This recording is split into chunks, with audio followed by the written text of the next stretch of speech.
American Mall. Many of us have grown up with a mall close enough to us to regularly shop, look at the pretty girls or cute guys, get something to eat, or just have some fun with friends. For those born in the last half century, malls have been a part of our society as not just a place to buy things, but as a place for social interaction and even entertainment. Randhurst Mall in Mount Prospect, Illinois was just that. In fact, Randhurst was a mall that made history. It is unfortunate that this historic structure, Randhurst Center, has closed. After 46 years of service, the final day of shopping was September 30th, 2008, which marked the end of an era in shopping. Although closed, the structure still stands, only a single wing having been demolished at the time of this documentary's filming. The rest is yet to come, and when the demolition is complete, a new, current, trendy lifestyle center will take its place. Randhurst Center has been a staple of shopping in Mount Prospect, Illinois for almost 5 decades. However, Mount Prospect was founded nearly a century before Randhurst's grand opening. Originally settled by Lutheran German immigrants, Mount Prospect was a tight-knit community that did not welcome outsiders. These immigrants were farmers, and much of the community was built around farming. Nearly the entire village was farmland, but after World War I, things started booming for Mount Prospect. The idea of the suburb came around this time, and everyone wanted to move out of the cities to these suburban communities. Mount Prospect was no different. The community eventually became the bustling commuter suburb we know today between the 20s and 50s, and the town itself was growing immensely into the mid-50s. In order to keep people coming to the village itself would need more money to keep all the public works and services going, but feared raising taxes would end up driving people away. Around this time, a consortium of 3 major American department stores, Carson Perry Scott, Wieboldt's Department Store, and Montgomery Ward's, which would use its The Fair nameplate when it first opened. Spurred by Marshall Field's expansion toward the suburbs, these 3 competitors came together to bring to the table a concept that would change the way people shop. With this, the Randhurst Corporation was born, with the intent to build what would be the largest enclosed, air-conditioned structure in the world at the time, a shopping mall. It is interesting that these 3 major competitors were able to work together, believing so much in value of the shopping center and its financial prospects, despite their competing stores being literally yards from one another.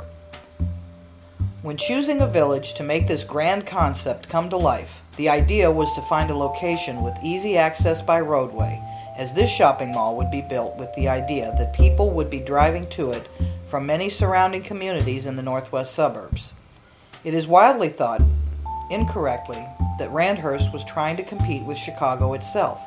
However, it saw this largely growing, untapped area that they knew would bring them much business in the northwest suburbs of Chicago.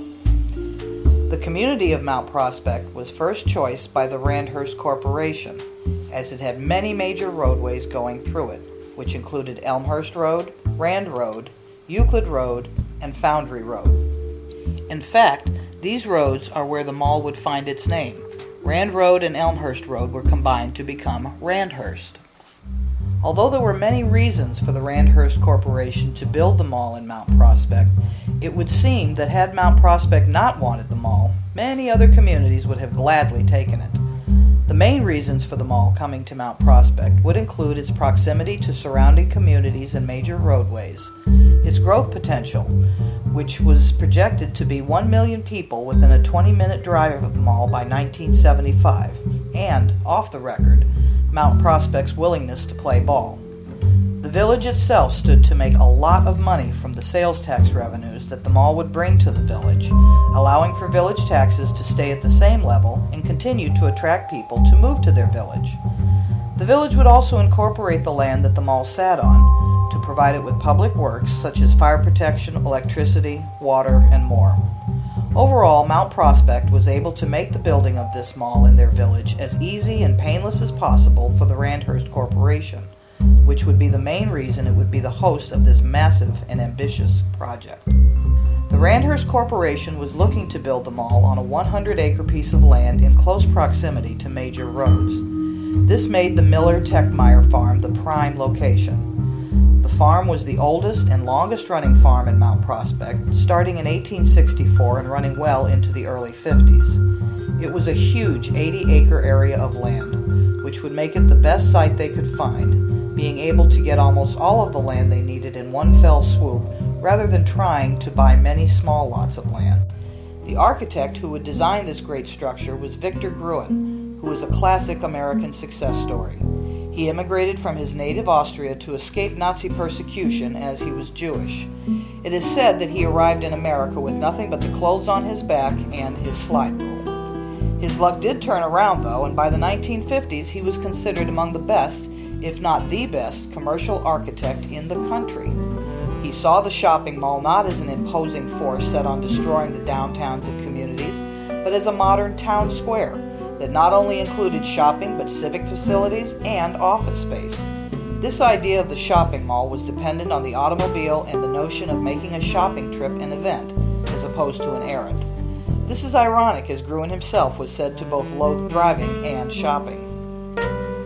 By the time Randhurst had begun construction, it appears that Gruen was something of a household name, a man who needed no introduction.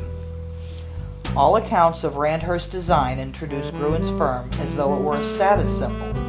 Newspapers read, "Gruen designs Randhurst," rather than "Architect designs Randhurst." It is also interesting to note that Gruen was indeed a visionary who saw these centers as vital to the economic and social health of cities. Gruen himself wrote many books on the role of the shopping center. An interesting fact in the building of the mall was that the fear of nuclear war due to the Cold War was high during the mall's construction. Because of this, a bomb shelter was built in the basement of the mall, literally able to hold every person living in the village at the time of its construction. It was said that this was done in order to prevent people from building bomb shelters in their own backyards.